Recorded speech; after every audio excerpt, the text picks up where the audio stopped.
Bonjour à tous, donc aujourd'hui on va traiter l'exercice 9 du chapitre 3, cinématique du solide, donc c'est le variateur Graham. Le variateur Graham, ce qu'il faut se dire, c'est que le fonctionnement, c'est à peu près la même chose qu'un train épicycloïdal, le train épicycloïdal que vous retrouvez dans l'exercice 10 ici, train épicycloïdal, et puis là-dessus, vous avez énormément de choses sur YouTube qui expliquent le fonctionnement des trains épicycloïdaux. Et là ici, les différentes possibilités quand on va bloquer l'arbre d'entrée, la couronne, le porte-satellite. Voilà. Donc nous, on va se concentrer sur le variateur Graham ici. Alors, je vous ai refait un petit schéma pour avoir quelque chose d'un peu mieux ici pour le paramétrage qui soit un peu plus visible. Donc, on va avoir une vitesse d'entrée, donc ça ici, qui va tourner à une certaine vitesse, donc autour de cette pivot ici, qui va être le solide 1. En tournant ici, il va entraîner notre cône ici, qui va tourner lui aussi, là, tout autour de cet axe-là. Ici, vous allez avoir un autre contact avec une couronne, pas une couronne, avec un autre arbre ici. Donc là, c'est des contacts d'engrenage, hein, au point G ici, avec le solide S2. Lui, le cône, on l'appelle le solide S. Et puis ici, vous avez une deuxième liaison pivot ici, entre le solide 2 et le solide 0. Qu'est-ce qui est mon entrée, qu'est-ce qui est ma sortie? Ça va être l'arbre d'entrée ici. Dans notre fonctionnement, c'est ce qu'on retrouve ici. Ici, donc, on a le moteur ici, qui arrive ici, et qui vient faire tourner ici. Cette partie-là ici, c'est la partie rose ici. Voilà. Donc ça va être mon arbre d'entrée ici. Oméga 1, c'est la vitesse d'entrée. Ensuite, je vais retrouver le cône ici, qui va rouler sur une couronne. La couronne, elle est fixe, à savoir, elle ne tourne pas, mais par contre, elle peut se déplacer ici. Donc le point I peut se déplacer ici tout le long du cône, tout le long de cette génératrice. Cette génératrice, vous voyez, le cône, il est incliné ici pour que cette génératrice ait la même direction que X01, ici. Donc mon point I va se balader suivant cet axe-là, qui est le même axe horizontal que ici. Ce qui fait que du coup, mon cône est incliné. Et ensuite, donc du coup, ici, je vais rouler ici au point I. Je vais avoir une condition de roulement sans glissement au point I. Et puis, je vais avoir une deuxième condition de roulement sans glissement ici, dans le contact entre l'engrenage du solide 2, le solide 2 que je vois apparaître ici. Pardon. Mon point J, il est ici. Voilà. Et puis ici, donc je vais retrouver ma sortie ici, tac. Mon solide S2, hop, il est relié à cet arbre-là ici. Ça, c'est mon solide S2, qui sera du coup mon arbre de sortie. Donc, le oméga 2, vitesse de rotation en sortie, ça va être lui.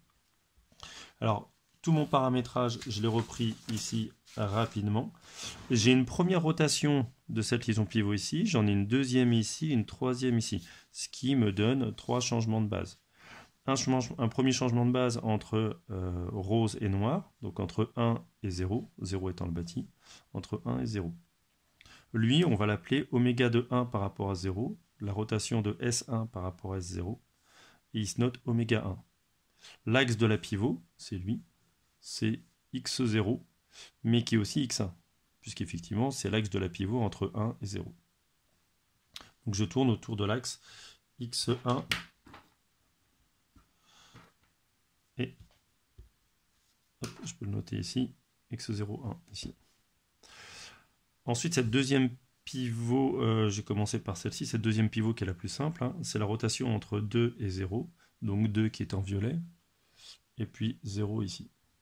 Donc l'axe de la pivot, c'est toujours cet axe-là ici, qui est toujours x0 sur mon schéma. Donc x0, mais qui est aussi x1, puisqu'on vient de le voir ici, puisque c'est aussi l'axe de la pivot ici, mais qui va être aussi x2, puisque c'est aussi l'axe de la pivot du solide 2. Donc en fait, x0, c'est la même chose que x1, c'est la même chose que x2. Et donc là, je vais avoir une rotation entre 2 et 0, qui va être notée comme ça, rotation de 2 par rapport à 0. Dans le sujet, il nous le note aussi comme ça, oméga de S2 par rapport à R0. C'est la même chose. Hein. Voilà. Et lui, il va être noté aussi comme ça, oméga de S1 par rapport à S0. C'est la même chose aussi. Voilà. Tac. Et puis la troisième rotation, c'est la dernière pivot qui est ici, c'est la pivot entre ce qui est en bleu ici, donc mon solide S, mon cône, avec S1 ici. Donc c'est la rotation entre, je considère S1 comme fixe, en rose, et S ici. J'ai pas mis les angles ici ni les orientations parce que c'est un peu compliqué tel que c'est fait ici, on les a pas directement. La seule chose qui m'intéresse moi dans cet exercice, c'est l'axe de la pivot. L'axe de la pivot entre S et S1, c'est cet axe-là, à savoir X2. Je vais tourner autour de l'axe X2. Donc ça va être paramétré oméga autour de X2. Voilà pour les paramètres angulaires. Donc j'ai 3 vitesses de rotation qui m'intéressent. Donc oméga 1, oméga 2 et oméga. Ensuite, je vais avoir des paramètres de distance. Alors ici, le premier paramètre de distance, c'est celui-ci. BI. BI, c'est le rayon du cône à un certain point. Si je me déplace, si le point I se déplace grâce à cette glissière ici par rapport à 0, se déplace comme ça, si mon point I arrive ici, si mon point I arrive là, le rayon lambda ici est plus petit que là. Et quand est-ce que lambda est maximum? Quand le point I est ici, je vais avoir le lambda le plus grand possible. Voilà. Donc lambda, en fait, c'est, on va dire, je pourrais presque faire un lambda de t ici, c'est une variable. Et c'est justement ce qui est intéressant dans ce variateur, parce qu'en fait ici je vais pouvoir faire varier la vitesse d'entrée et de sortie en fonction de la position de mon point I ici. C'est lui qui va pouvoir régler le rapport de réduction. C'est exactement comme sur un vélo, mais sur un vélo, au lieu d'avoir un cône, vous auriez un plateau ici, vous changez de plateau, vous changez de plateau, vous changez de plateau, vous changez de plateau, vous changez de plateau. C'est en fait une succession de plateaux en continu. C'est ce que vous allez retrouver sur un vélo. Voilà. Donc là, c'est un variateur continu. En termes de position, l'autre position, c'est la distance entre O1 et J dont je vais avoir besoin. Entre O1 et J, vous voyez, elle se fait suivant cette direction-là. Cette direction-là, c'est suivant Y2. C'est la perpendiculaire à cet axe X2. Donc ça va être, et il est noté petit r. Petit r suivant Y2. C'est O1J. Et la dernière position, ça va être entre le point O2 et J. Donc c'est cette distance entre ici et là. Cette distance ici. Et cette distance-là, par contre, elle est suivant le rayon perpendiculaire à x0. En fait, elle va se faire suivant y1. Et lui, ça va être R2. Pourquoi on l'appelle R2? Parce que c'est le rayon dans le solide 2. Voilà. R2 suivant Y1. Voilà pour le paramétrage. Alors, pour la première question, ici, voilà, donc vous lisez sur votre sujet, on me demande d'exprimer la condition de roulement sans glissement entre S et S3. Donc la condition de roulement entre S qui est ici, je ne l'ai pas mis en couleur ici, mon solide S3, c'est le solide vert ici. S3. Voilà. Donc la condition de roulement sans glissement entre S et S3 se fait au point I. Comment s'écrit une condition de roulement sans glissement? On va écrire la vitesse en I entre le solide, je vais le noter comment, S par rapport à S3. Donc la vitesse en I relative entre ces deux solides-là est égale à 0. Ça, c'est la condition de roulement sans glissement. Condition de roulement sans glissement. Et cette condition de roulement sans glissement, on me demande, toujours dans mon exercice, si je lis bien la question ici, de l'exprimer en fonction de oméga 1 d lambda ici, et oméga, pardon, en fonction de oméga et oméga 1. Donc en fait, je veux un résultat qui va dépendre de oméga et oméga 1. Alors là, c'est hyper intéressant de reprendre ce que j'ai fait juste avant ici, mon paramétrage. Pourquoi? Parce que oméga, je l'ai où? Je l'ai là. Oméga, c'est le mouvement entre S et S1. Oméga 1, c'est le mouvement entre S1 et S0. Et pourquoi c'est super intéressant de faire ça? Tout simplement parce que là, vous avez votre stratégie de décomposition pour pouvoir faire apparaître oméga et oméga 1. Pour aller de S vers S3, je veux faire apparaître S1 et S0. Ce qui va me donner vitesse de I de S par rapport à S1, S par rapport à S1. Cette vitesse-là me fera apparaître oméga. Plus vitesse de I de S1 par rapport à S0. Cette vitesse-là me fera apparaître le oméga 1. Et puis je termine, moi il faut que j'aille jusqu'à S3, plus vitesse de I appartenant à S0 par rapport à S3. Voilà. Et je vais calculer indépendamment ces trois vitesses. Alors je vais commencer par celle-ci. Donc je vais faire des calculs intermédiaires. Alors j'ai changé de couleur pour bien montrer que ce sont des calculs intermédiaires. Ici. Donc je vais faire la vitesse de I appartenant à S par rapport à S1. Où est-ce que j'ai le centre de la pivot entre le solide S et S1? S c'est bleu, S1 c'est lui. Bah, le centre de la pivot entre S et S1 c'est le point A. Donc je vais passer par le point A. Plus IA vectoriel oméga de S par rapport à S1. Pourquoi je passe par le point A? Bah parce que si j'écris le centre de la pivot, cette vitesse-là est une vitesse nulle, puisque A est le centre de la pivot entre S et S1. Et ensuite, donc, il me reste ça à faire. Donc IA, c'est quoi le vecteur IA? Alors le vecteur IA, pour l'écrire, je vais faire IB plus BA. IB, je l'ai ici. Donc c'est égal à moins lambda suivant Y2.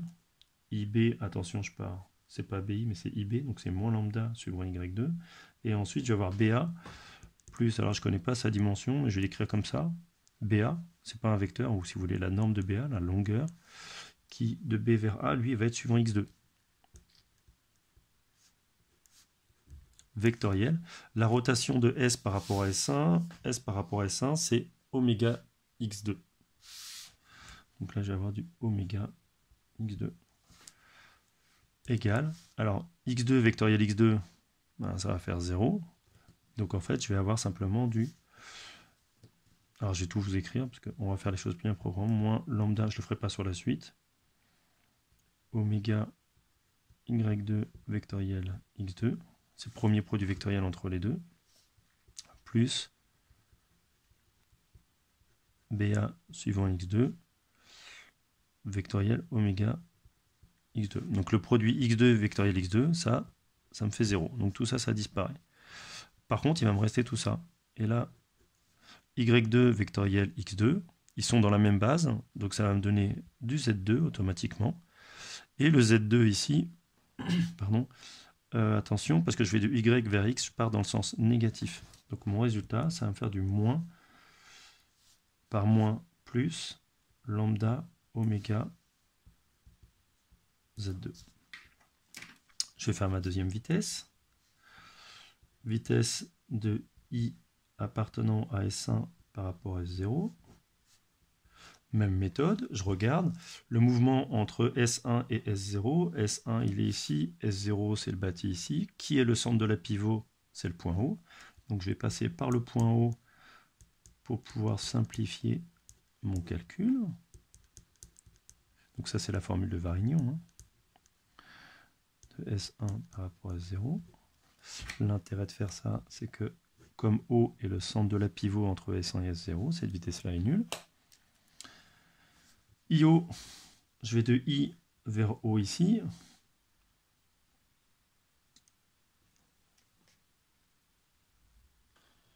Et voilà, il y a un truc que je ne retrouverai pas. C'était mon IO, en fait, pour aller de I vers O. Il y a une chose dont on n'a pas parlé. Hop, dans mon paramétrage ici, de I vers O, j'ai la longueur ici, là, qui est notée là, qui est petit d. Donc en fait, IO, ça va être de I jusqu'à l'axe, ça va être moins D suivant l'axe Y1. Là, ici, je me déplace suivant Y1. Et ensuite, ça va être cette distance-là, je ne sais pas comment je vais l'appeler, mais je vais l'appeler plus X suivant X0. Voilà, donc ça fait moins D, plus une longueur ici, que je vais appeler X, vectoriel, oméga de 1 par rapport à 0, je l'ai ici, c'est oméga 1 suivant x01. C'est oméga 1 suivant x01. Ici, c'est oméga 1, c'est ça, suivant x01. Pourquoi celui-là, je l'ai décomposé comme ça? Parce que ce produit vectoriel-là va disparaître, ça va faire 0, et puis il va me rester que celui-ci. Donc il ne va me rester que du moins d oméga 1, moins d oméga 1, avec le y1 vectoriel, le x01. Hop. Ils sont bien dans la même base, la base 1 ici. Donc là, ici, je vais avoir du Z1 ici. Attention, je vais de Y vers X. Je pars dans le sens anti-trigo, ça me fait un moins. Ce qui fait que ici, je vais avoir du D oméga 1 Z1. Ah, petite remarque. Est-ce que c'est le même Z ici, là? Eh bien, si je regarde ici, en fait, pour le Z1 et le Z2 ici, en fait, ils ont tous le même Z ici. Hop. Ici, parce qu'en fait, ça va être tous l'axe perpendiculaire ici, au plan. Donc le Z1, c'est aussi le Z2 ici. Voilà, ils sont confondus. Voilà. Donc ça, c'est le même axe. Z2, c'est aussi Z1, et Z1, c'est aussi Z2. Et après, il me reste cette troisième vitesse ici, dont je n'ai pas encore parlé. Alors attention, là, je vais regarder la vitesse du point I, qui appartient à S0 et observé par rapport à S3. Dans le cas où je ne veux pas de déplacement de l'un par rapport à l'autre, ici, donc entre la glissière, cette vitesse ici va être considérée comme nulle. Ça, c'est égal à 0 quand S0 fixe par rapport à S3. Et moi, ça me va en fait. Ça me va, pourquoi? Parce qu'en fait, ce que je veux savoir, c'est dans une position particulière, quel est le rapport de réduction entre l'entrée et la sortie. Parce qu'en fait, quand je vais fonctionner, moi, ce que j'ai besoin de savoir, c'est quelle est la vitesse en entrée par rapport à la sortie. Donc, en fait, je n'ai pas cette vitesse de translation. En fait, par contre, ce qui va faire changer mes vitesses d'entrée-sortie, c'est simplement la valeur de lambda.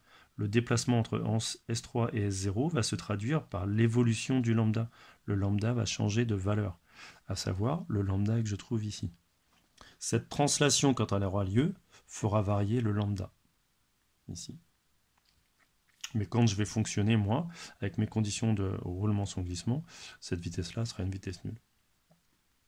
Donc ces deux vitesses que je viens de calculer ici, je vais les remettre dans mon équation là-haut. Donc je reprends mon stylo de tout à l'heure. Ce qui fait que la vitesse de I de S par rapport à S3 est égale donc à vitesse de I de S par rapport à S1, celle-ci, qui vaut lambda oméga Z de 1, plus vitesse de I de S1 par rapport à 0, donc celle-ci, qui vaut donc D oméga 1 Z1 2. Et cette condition, c'est la condition de roulement sans glissement, elle est bien égale à 0. Ils ont le même axe, donc ici je peux le factoriser. Lambda oméga plus D oméga 1, facteur de Z1 égale à 0. Pour que ça se soit égal à 0, il faut que soit ça se soit égal à 0, soit tout ce qui est là-dedans est égal à 0.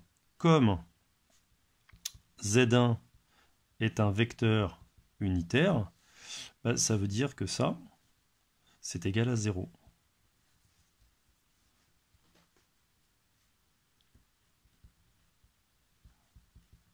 Ici. Et là, vous allez pouvoir mettre en forme, tel que ça vous est demandé ici, vous voyez là, ici, oméga en fonction de oméga 1. Donc ça veut dire que ce terme-là, je le passe de l'autre côté. Je vais avoir du oméga qui va être à moins d oméga 1, le tout divisé par le lambda. Voici notre premier résultat attendu. Voilà. Passons maintenant à la deuxième question.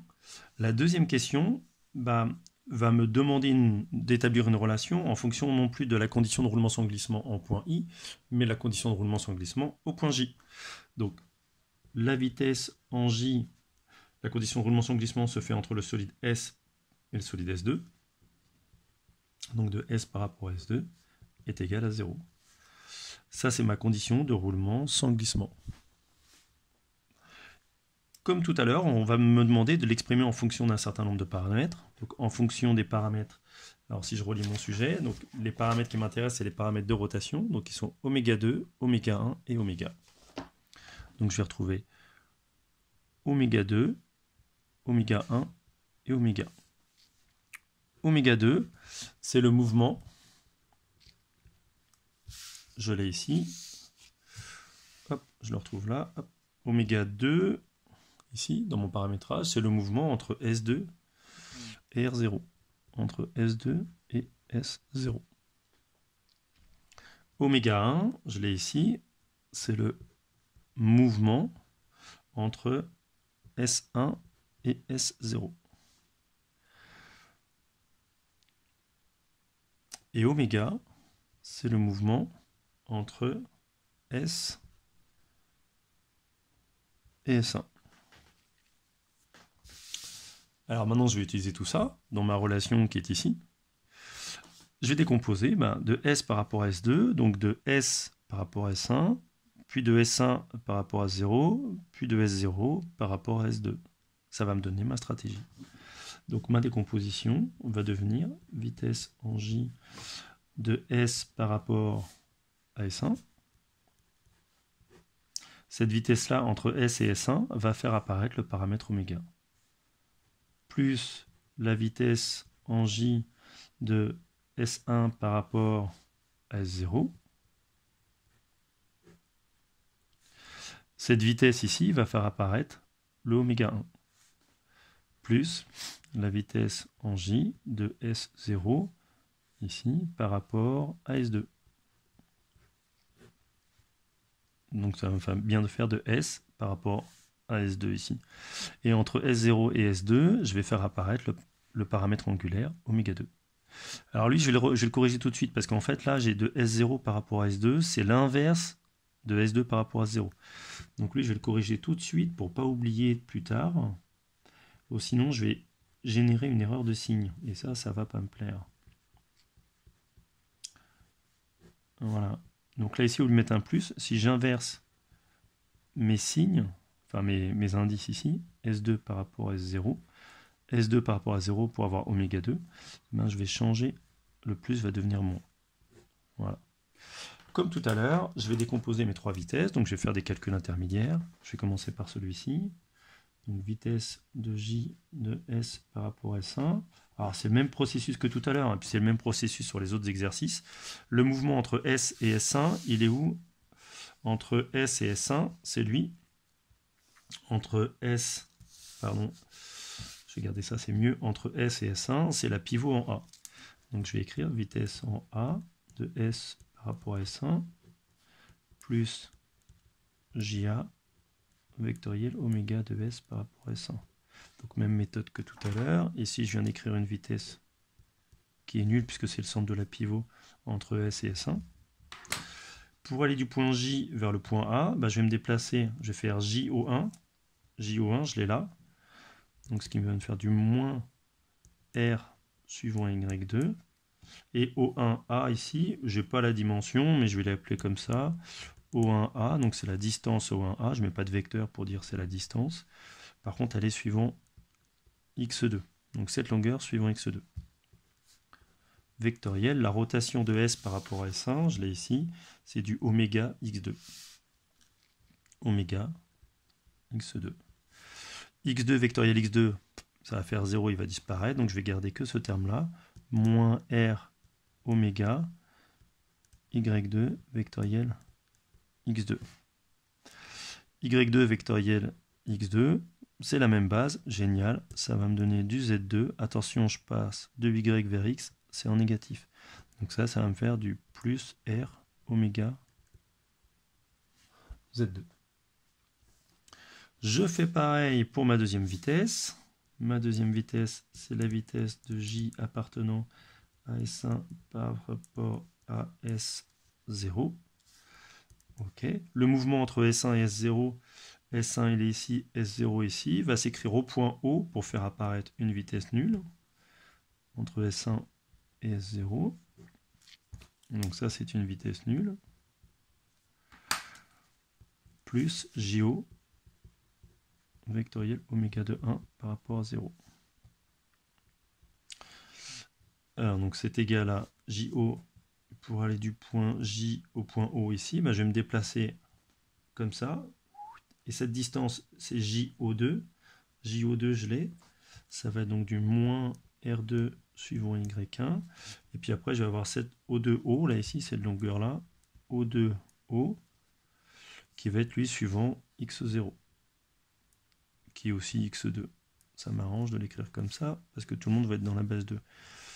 Vectoriel, non d'ailleurs, la rotation de 1 par rapport à 0, la rotation de 1 par rapport à 0, je l'ai où? Je l'ai ici, 1 par rapport à 0, c'est oméga 1 suivant x01. Oméga 1 suivant x0 ou x1. Donc x0 vectoriel x0, ça disparaît. Et là, je vais avoir du y1 z1. Donc ça, pardon, du y1 x1, donc ça va me donner du z1. Comme je vais dans le sens anti-horaire, le moins va devenir plus. Donc ça va me faire du r2 oméga 1, r2 oméga 1, y1 x1 z1. Et maintenant, je fais ma dernière vitesse. Après, j'aurai l'ensemble. Donc, c'est la vitesse de J de S2 par rapport à S0 est égal. Donc, le mouvement entre S2 et S0. S2, il est ici en violet. Vous l'avez là encore. Hein. S0, c'est mon bâti. Donc, la rotation, le centre de la rotation, c'est O2. Donc, je vais passer par le point O2. S2 par rapport à S0. Plus J O2 vectoriel oméga de 2 par rapport à 0, de 2 par rapport à 0, ici. Là, je viens d'écrire une vitesse qui est égale à 0. Pour aller de J à O2, facile, il est directement marqué ici, donc ça me fait du moins R2 Y1. Vectoriel, la rotation de 2 par rapport à 0, je l'ai ici, dans mon paramétrage. C'est du oméga 2 x0, 1 ou 2, il est dans les trois bases, c'est génial. Oméga 2, x0, 1 ou 2. Donc là, je suis dans la base 1. Donc ça va me faire du R2 oméga 2. De Y vers X, ça va me faire du moins. Avec le moins qui est là, ça me fait donc du plus ici. Et ça va me faire du Z. Là, je suis dans la base 1, Z1 ici. Là, je vois que tous mes vecteurs sont suivant le même vecteur unitaire Z. Alors attention, Z2, c'est aussi Z1. On l'avait dit tout à l'heure. Hein. C'est le même axe perpendiculaire au plan ici. Là. Donc du coup, je vais pouvoir assembler tout ça dans cette formule que j'avais au début. Donc je reprends ma vitesse de J appartenant à S et observée par rapport à S2. Ce qui va me faire cette première vitesse que je retrouve là, R oméga Z1, plus ma deuxième vitesse que je retrouve là, R2 oméga 1 Z1, moins, attention, ma troisième vitesse, R2 oméga 2 Z1. Tout le même vecteur unitaire, donc je vais factoriser, donc ça me fait du R oméga, plus, attention, j'ai le même R2 ici, donc je vais factoriser aussi par R2, avec donc du coup du oméga 1 moins oméga 2, et tout ça suivant Z1. Voilà. Comme c'est égal à 0, comme tout à l'heure, il faut que ça, ce soit égal à 0, ou tout ça soit égal à 0 pour que ce soit égal à 0. Comme ça, c'est un vecteur unitaire, sa norme vaut 1. Donc ça, c'est pas égal à 0. Donc si ça, c'est pas égal à 0, pour que l'ensemble soit égal à 0, il faut que tout ça soit égal à 0. Qu'est-ce qu'on cherchait? Eh bien, on cherchait une relation sous quasiment cette forme-là. Voilà, il est juste passé de l'autre côté. Donc, je veux du R oméga. R oméga est égal, donc, lui, je le passe de l'autre côté. Donc, ça fait du R2 facteur. Donc, il y a un moins qui va apparaître. Je préfère inverser mon oméga 2 et mon oméga 1. Oméga 2 moins oméga 1. Et voici donc, du coup, votre deuxième relation, qui est celle qui était attendue. R2 facteur de oméga 2 moins oméga 1 est égal à R oméga. Ce que j'ai bien trouvé ici. Voilà. Alors, si je reprends donc mes deux premières équations que je viens de trouver, là ici, on me demande de trouver le rapport de réduction entre l'entrée et la sortie. Donc oméga 2 la sortie, oméga 1 l'entrée. Et une relation qui doit ressembler à ça. Ben, je vais reprendre exactement mes deux relations que j'ai trouvées tout à l'heure. Et en fait, je vais l'équation 1 ici que j'ai trouvée, ben, je vais l'injecter ici pour la mettre là. Ce qui va me donner donc du coup du R.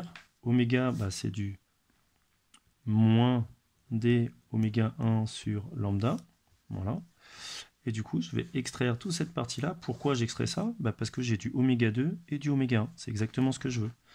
Donc ça me fait du R2 oméga 2 moins R2 oméga 1 est égal à moins RD sur lambda oméga 1. Je vais passer le oméga 1 de l'autre côté ici. Oui, c'est ce qui va m'intéresser le plus. Donc je vais avoir du R2 oméga 2 est égal à R2 oméga 1 moins RD sur lambda oméga 1. Ça, je vais pouvoir le mettre en forme en factorisant oméga 1. Donc ça me fait du R2 moins RD sur lambda, le tout facteur de oméga 1. Et moi, ce que je veux faire apparaître, c'est ma relation sortie sur l'entrée, à savoir oméga 2 sur oméga 1, oméga 2 ici, oméga 1 ici, donc ça va nous faire du 1 sur R2, lui je l'ai passé de l'autre côté, facteur de R2 moins RD sur lambda, ici.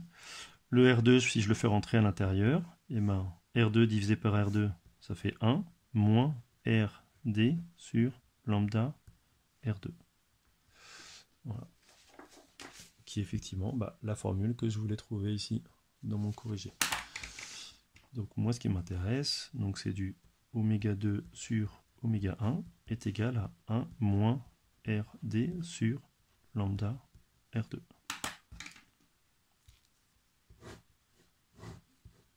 Votre rapport de réduction dépend de quoi?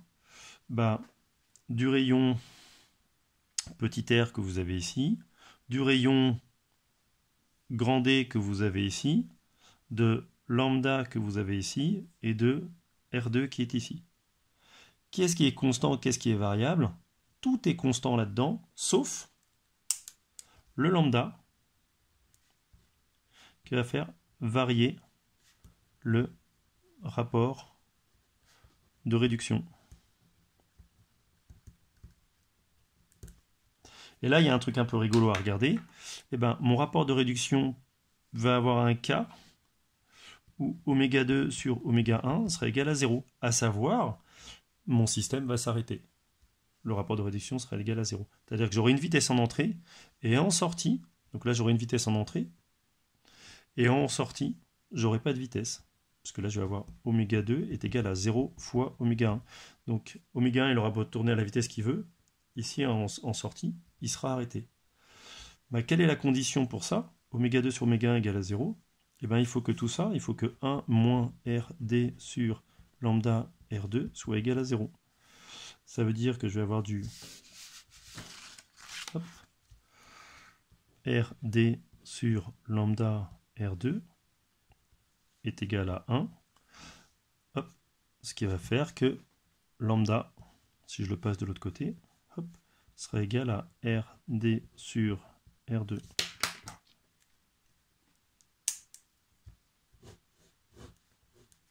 Quand lambda c'est le petit rayon qui est ici, prend cette valeur-là, alors j'ai oméga 2 qui sera égal à 0 en sortie. Je vais essayer de vous intégrer derrière cette vidéo le graphe que j'ai fait sous Excel. On va voir comment je peux faire. Voilà.